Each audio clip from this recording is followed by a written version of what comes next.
was our second family. It was our recreation, it was our social life.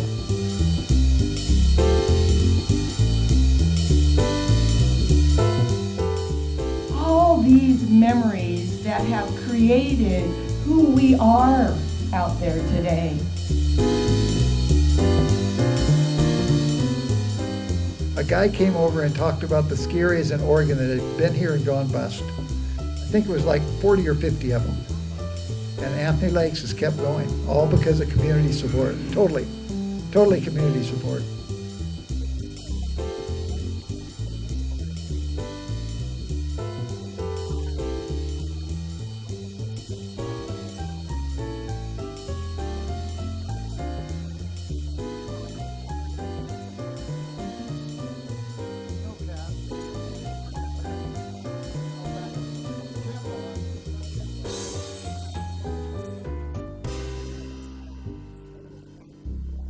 Everybody's probably aware Anthony Lake started out as just a ski place. Then the public sold bonds and it became a public ski area, and now it's a public ski area again. It's gone through a long road, and there's been some big things that happened that made it work. The centerpiece of this deal is Champ Bond's rotary snowplow.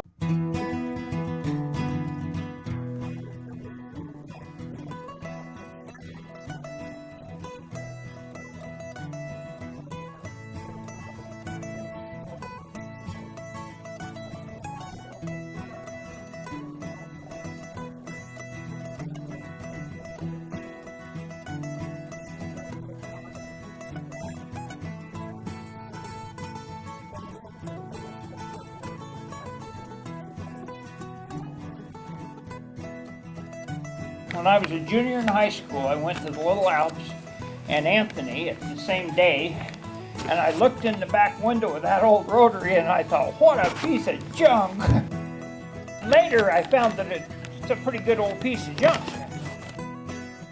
We had it rated by the state, and it would plow about 80 ton an hour, so a little over a ton a minute. That's quite a bit. The original divider box to the fan went out, and he goes, well, I think that was a Hoff lumber carrier. I go, where do you get a Hoff lumber carrier divider box? He goes, well, I think there was one in the field out by Baker. And there was. So he used parts from everything. During World War II, he was drafted 3 different times, and every farmer in Baker Valley would go into the draft board and say, you can't draft him because he's able to keep all of our old machinery running.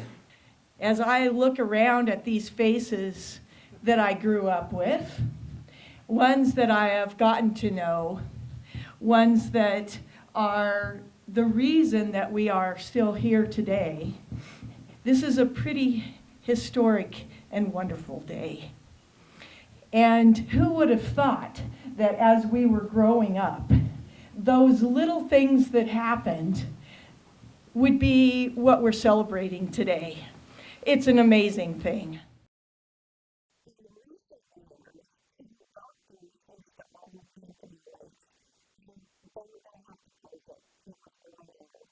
2010, the doctors decided they didn't want it anymore. They'd lost $180,000 a year before. They decided to donate it to Union County, but Union County wouldn't take it. And they came over to Baker County, and my Uncle Tim and Fred Warner, who was the chair at the time, and Dr. Stiff, is that correct? They said that they'd look it over.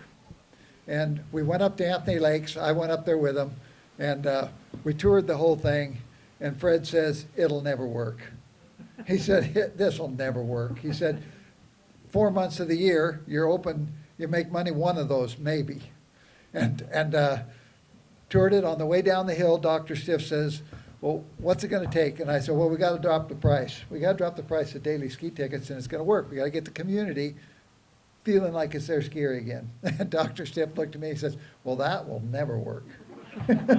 He said, you're losing money now, and you're going to drop the price. But By guys, Fred had a little bit of money tucked away, and they all voted and they took it on.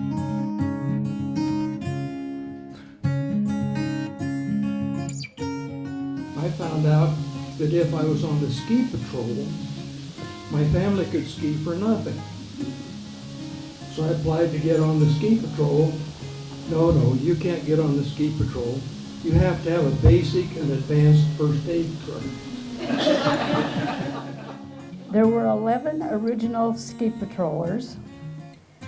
They all had to be trained with the advanced first aid from the American Red Cross, even if they were doctors. So I had to take basic and advanced first aid from Gerald and Farrell Maxwell. I was a wonderful student. Other training requirements and opportunities that included training in CPR, avalanche skiing, toboggan handling, out-of-the-area search and rescue, Nordic skiing, cross-country skiing, chair evacuation, snowmobile training, EpiPen training, and helicopter flying. So we got a lot of interesting skills with the ski patrol. How about the pommel lift? Remembering that. Oh my goodness. Here I was, a little shorter than I am right now, but not a whole lot, it seems like. And my brother having to help me up, carrying me all the way up in between his legs on that pommel lift. And we'd get to the top, and there you were, and it would stop.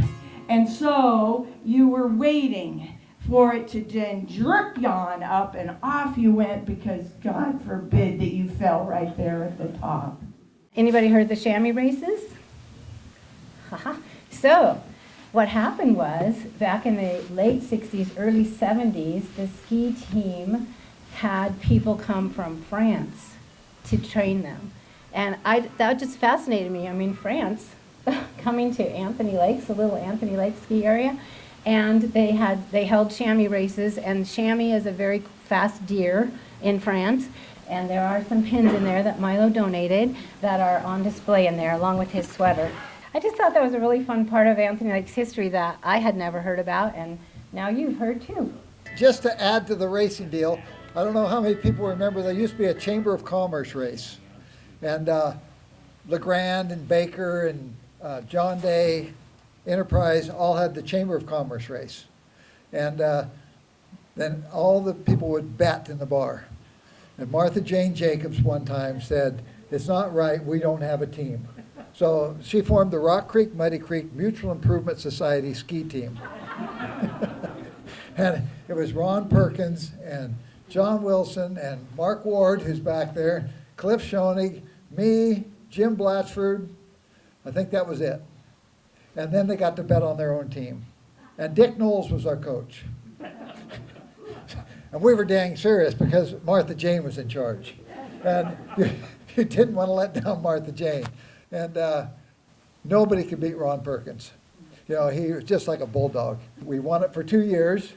Then the trophy disappeared. We haven't seen the trophy since. We lost it to some shills from Sun Valley. Shills, I'm telling you.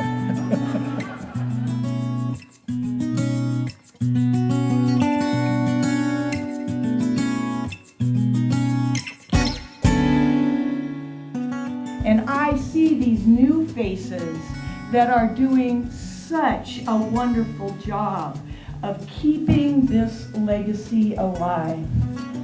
We are so fortunate to be here today, and I'm so happy that the Eastern Oregon Museum has seen the importance of this legacy, of this heritage. I am so proud of the family that we not only have in looking out here, but the ones that are keeping it going. I can't wait for ski season to start up again, and thank you for asking me to talk today.